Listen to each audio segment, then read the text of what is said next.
Hello, this is Grant Hughes of Grant Hughes Investigates on YouTube. If you could hit that like button for me, I would really appreciate it.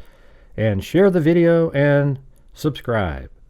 Today's video is regarding Stephan Sterns and some questions that I've had since he was arrested and since I've done all the interviews with his friends and also the documents that have come out with various pieces of information. And I think it'd be interesting to see what other people have to say about these very same questions. All right, so when you watch the video, maybe pause it after each question and write a comment in the comment section and let me know what you think. I'm going to probably do multiple videos like this so that we can, really kind of dig in deeply into each one of the questions, all right? I appreciate you taking the time to watch this video, and let's get started on the questions right now. The first question I have is, has Stephan Sterns been a sexual deviant his entire life? Nature versus nurture. Now we know that nature means that you were born that way. Like a lot of sociopaths and psychopaths are actually born that way, and then some may have became that way because of their environment and how they were raised. So I think in Stephan Sterns' case, some observations I would have would be that in the interviews that I did with his friends, one of them mentioned that he liked to collect semen in vials. A lot of details about my interaction with Stephan, just as being, preteen and teens, that he was a very strange, weird kid. Collecting semen in bottles to... Wow. I know, and a lot of this is just he informed me that this was his newfound discovery, that if you poured it into the drinks, girls can get pregnant. His mom's horse had some kind of joint problem in the knees or something, so she would have these little glass vials where she would give the horse shots every month or something like that. Well, he would steal those things and he would deposit, I guess, semen in these things, and then would take them to school and then claim that he, did it. So the fact that he didn't know how somebody got pregnant at that time means that this is prior to him knowing that. So he's at a very young age. So did something happen to Stephan Sterns? We've heard that there was a car accident at one point that affected his brain, but that might be just an excuse as to why he's like this. Stephan Sterns obviously has some deviant behaviors. We also know how he looked into that same individual who in this interview talked about the vials. He mentioned how Stephan Sterns went over to his house and looked into, was actually using a camera apparently to look into his mother's, meaning the friend's mother's, bathroom at night, and was caught. So there's obviously something going on there. Now we say it's not normal, but it's not unusual for these predators to have these types of beliefs. And so if they have similar beliefs, don't we find it interesting that, if it is nurture that turns these people into these monsters, why do they have similar desires? Meaning, why is it sort of like they all have a similar MO to what they're doing? Is it because those are the only things that are available in society to act out a similar set of feelings that they've developed because of being nurtured? Is it because there's really only a certain ways that they can act out perhaps similar feelings that they have because of the way they were raised? Or is there just something that is in them and they were born that way? That's something I've always found really interesting. I think there are cases out there where people are nurtured, and there's some they are just born that way. We've seen examples where there's families with two children that are raised exactly the same, with the same love and the same care, but one of them turns out to be a monster. And I think Stephan Sterns might be exactly one of those people. So let's take a look at the next question. It's regarding voyeurism. Was this a precursor to something worse? Now, let's see if we can determine whether or not Stephan Sterns was into voyeurism, and I think it's pretty obvious based on the interviews that I did with some of Stephan Sterns' friends. My mom was in the back bathroom of our house, and it's gated, it's fenced, so rarely did those blinds ever really get shut.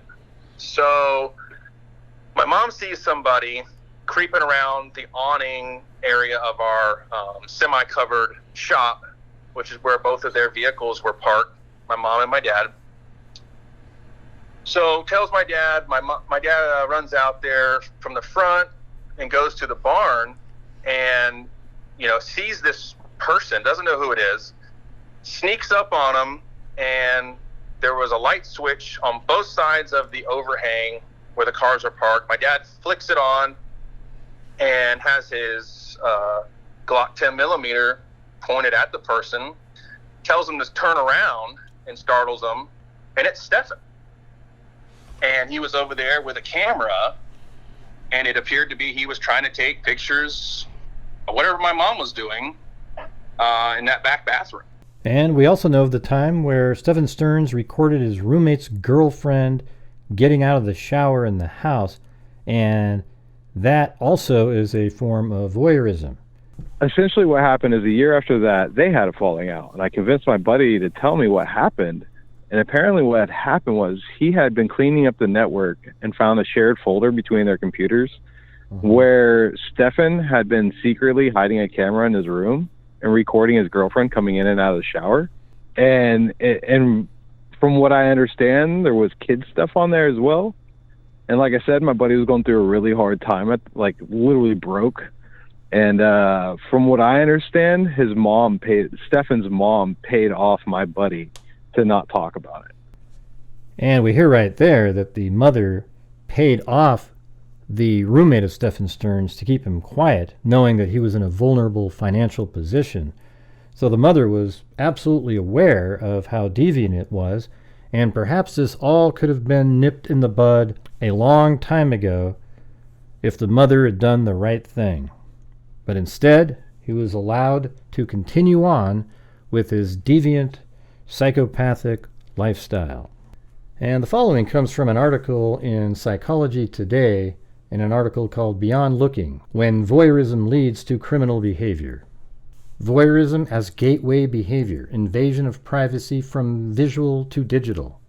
For some privacy violators, strategizing a peep show is not good enough. Capitalizing on the fact that every modern device now has a camera and drones are increasingly available as well, many voyeurs seek to memorialize the unauthorized view. Spying on unsuspecting individuals in private areas ranging from dressing rooms to locker rooms to bedrooms is easier than ever before. Upskirting, for example, the act of snapping a photo up a woman's skirt without her consent has received much attention over the last several years as states struggle to identify and amend laws that address such behavior, demonstrating how technology can outpace the law in the digital age. Beyond invading the privacy of unsuspecting victims, some voyeurs also engage in sexual assault. Hopkins et al., in Varieties of Intrusions, Exhibitionism, and Voyeurism, in a 2016 article, recognize that voyeurism, it might have even been a study, that voyeurism requires objectification and is predatory in nature because it involves watching someone without the person's knowledge or consent. They also discuss research demonstrating a link between voyeurism and crime.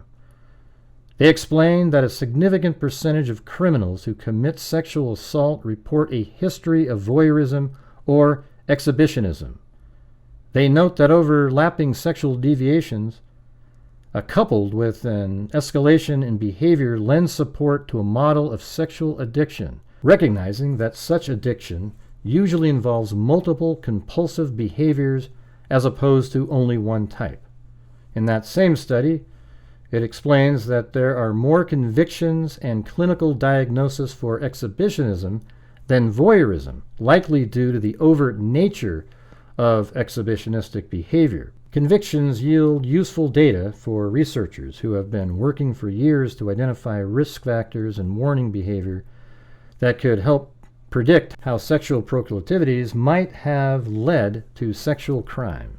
So it almost has a feeling of that voyeurism and, being a peeping Tom, etc., which is a form of voyeurism, is kind of a precursor to what could become of that person. Like, they keep pushing the boundaries and then eventually lead into something much more devastating for their victims. And a little bit more on the voyeurism laws in Florida, in case you were wondering. What the prosecutor has to prove to convict a defendant of voyeurism. The prosecutor must prove beyond a reasonable doubt that 1, the defendant secretly observed the victim.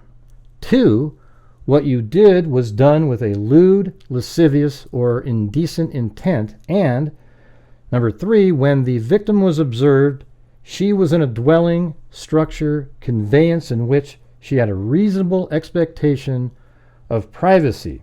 Now, apparently on your first conviction, it's a misdemeanor, and it's punishable up to 365 days in jail. But if you're convicted a second time, it is a third-degree felony, which means a maximum punishment of, I think, 5 years, it says right there, and a fine of $5,000. So when he wasn't reported after he recorded his roommate's girlfriend in the bathroom, that would have been a first conviction, and perhaps law enforcement would have been a little bit more aware of him, and he may have chosen to do something different. I doubt it, though. I think his desires just completely take him over, and that's why he does the things that he does. He's an absolute monster. The incident where he filmed his friend's mom taking pictures of her through the window, that one's harder to prove because it's not inside the dwelling. He's actually outside the dwelling. And like there's, it even discusses in the same article here how it's hard to prove because he could just say he got lost and was walking by. But I guess you'd ask yourself, well, why did you have a camera and why were you taking pictures through a window, all right? So it seems like you have an easy way around that. Okay, now let's take a look at the next question. And that question is, did Stephan Sterns adapt after he was caught peeping? And I think that he obviously, he first was caught when he went out, he was outside and he was seen by somebody looking into his friend's mother's bathroom, and he had a camera, right? So in that case, if you listen to those interviews, the father who caught him of his friend, so the father of his friend who caught him, went outside and he pulled out a gun on Stephan Sterns and said he almost shot him and actually handed him a bullet as a reminder to not do that anymore. And he probably also learned in that one that it's not safe to put himself out there and be visibly caught. So then he adapted and he started doing voyeuristic behavior by recording people when he's not around, but he's hidden a camera and filmed, for example, the roommate's girlfriend when she would be getting in and out of the shower.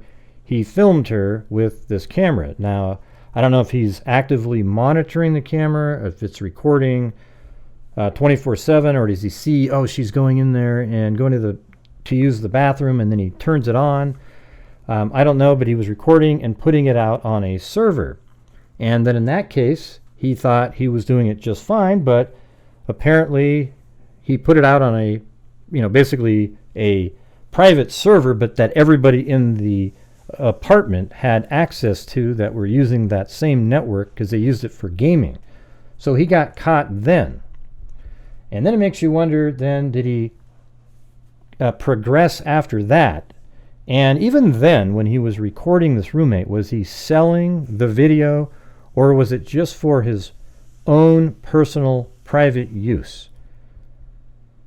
It seems to me that later on, when Stephan Sterns was recording various things. I mean, he has 1,700 images of CSAM material. Were those all of Madeline, or were they other images that other people either shared with him or he purchased? We also learned that he was recording Jennifer's roommate exactly the same way that he was recording his roommate in, when he was much younger, when he had shared an apartment with somebody. So obviously it feels like in that case he's reverted back to something he used to do, but you wonder, was he selling these videos? We also know that he was on Telegram the night that Madeline was killed, and he's on there 11:49 p.m. and it's a site that's an encrypted site where you can share files and share videos, etc. And I'm wondering if he was on there sharing information from something he had just done, whether that was the actual killing itself or a sexual assault that he performed, and he uploaded that to the server. Stephan Sterns just has a tremendous amount of sexual desire, and it feels like he manipulates people out there to achieve his goals. He obviously groomed Madeline. He met Jennifer, probably a struggling single female, and he got her to trust him. And then over the years, he got exactly what he wanted. But what's interesting is even during the time when he already achieved his goal with Madeline, he was still filming the roommate of the house in the bathroom.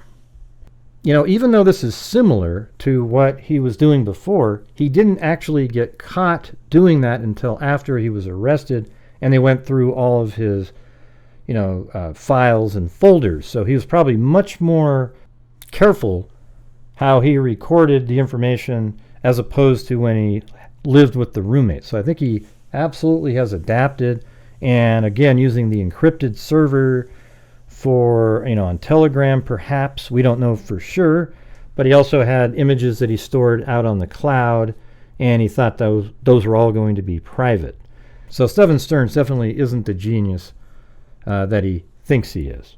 So those were the questions that I wanted you guys to take a look at. Let me know in the comments section what you think about the questions and what your opinion is about them. And I'll probably do this again. I have a whole bunch more questions, but I just want you guys to focus in on these and let me know what you think. All right?